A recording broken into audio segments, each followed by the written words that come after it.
grab your popcorn, kick back and relax, because it's time for some more Karnage.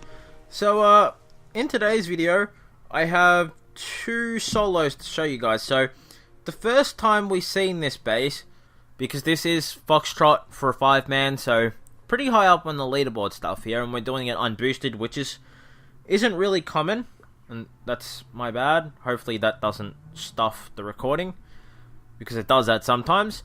So we're going to go through the rest of the video hoping that it's okay and I don't waste 30 minutes of my life, or however long this video takes to record. So, yeah, the last time we seen Conifold, right?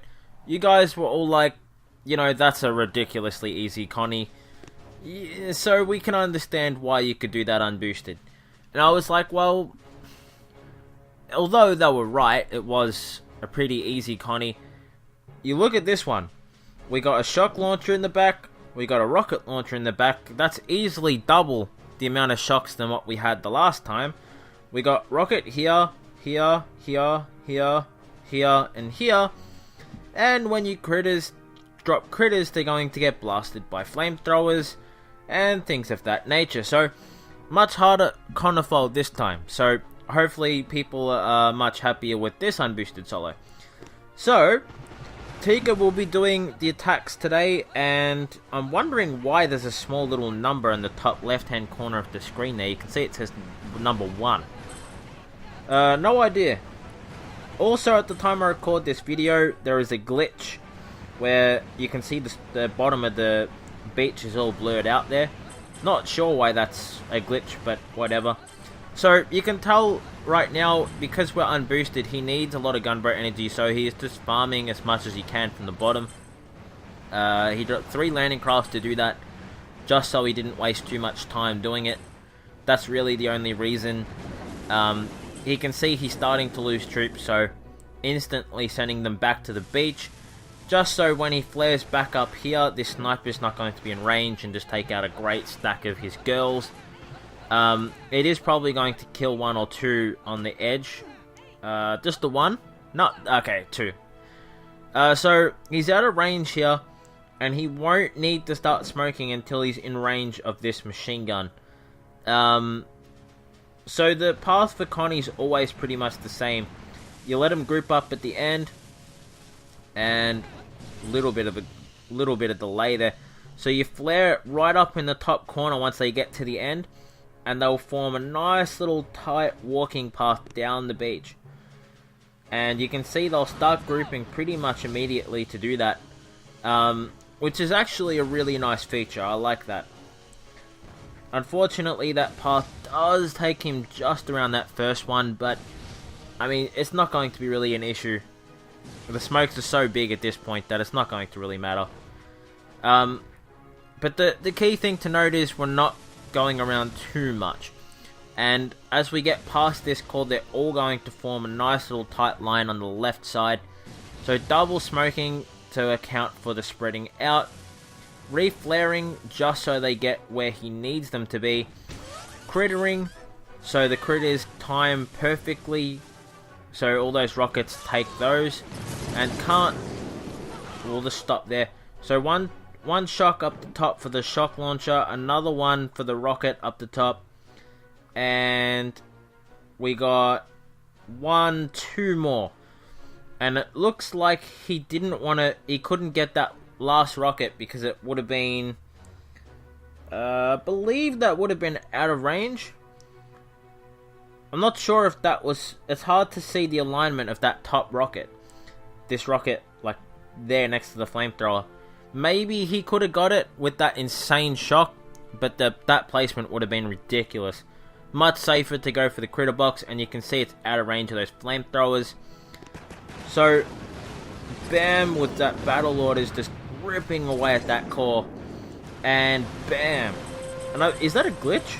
Actually, because those top shocks, have you seen that little icon for the timer? On my screen, it's actually showing up as grey. And grey means smoke. Obviously, he didn't smoke because they weren't firing at him, so that shock launcher to the right of him would have just tore him a new one if it wasn't shocked. So, not sure why the game is just filling up with bugs and they don't care enough to fix them, but whatever, it is what it is. So that was Conifold. I hope you guys enjoyed that one. We got which was a revisit, sadly, but you know, I'm sure you guys were happy with seeing the harder one. So we got Low Point, which actually was a bit of a sloppy attack, if I must admit, but so we got the easy version of Low Point here. The same force point, like always, but a little easier. So to start with here, we're dropping Everspark, and we're going to use Everspark to kill this shock launcher. And spacing those out as much as what he did seem a bit risky. I think he was planning on that second smoke to save him, and he was just going to sit under it, but turned out to be a bit of a waste. So before we go in the rest of the attack here, I know this is an easy version, and these machine guns here are usually rockets. Now, if they are rockets, one strategy you can do is to drop 4 boats of Zookas down here, like he did with Everspark. Group them up right off the bat, and then you artillery these 9 mines, or however many there is in the middle. You literally just park those Zookas right in the middle, just a couple of boats. You bring Everspark still, of course. You hack the shock launcher, and then being in the dead spot of the rockets, you shock. You don't need to. You only really need to shock the shock launcher and these flamethrowers, just so the spread of your Zookas don't blast them. With that one shock, you will be able to destroy the 4 rockets, and Everspark should allow you to destroy the shock launcher. Bit of experimentation. Sometimes it is just a little bit safer to shock a second time as you're walking back.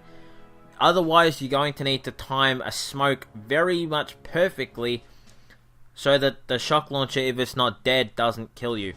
So what some people will do if they don't bring Everspark, will just use a second shock and just save it. Just use it to be able to clear it anyway. Then they flare down, go back to here, and then the same attack you're going to see here. Now these are sometimes mortars, but you'll see, judging by our kill spot, that doesn't really make any kind of difference. And of course, when you go back down here, you bring your other boats of Zookas with it, and Bob's your uncle. Unfortunately though, every time this base spawns, we always get like all this other stuff that we just want to try and hit, and we never really go for the hit, unfortunately. So you can see we're out of range here. I don't recall whether he gets hit by these boom mines. I'm pretty sure he does. Does shock the flamethrowers though, and the reason why he does that is because when you have a lot of Zookas, they tend to group up, and some go in front of each other, and as more Zookas go in front of each other, they become just in range of flamethrowers, which is why you'll see flamethrowers sometimes hurting Zookas. Which is kind of unfortunate, honestly. But you can see here, out of range of that mortar, if he had have had like the normal one here, that one mortar would have probably been in range.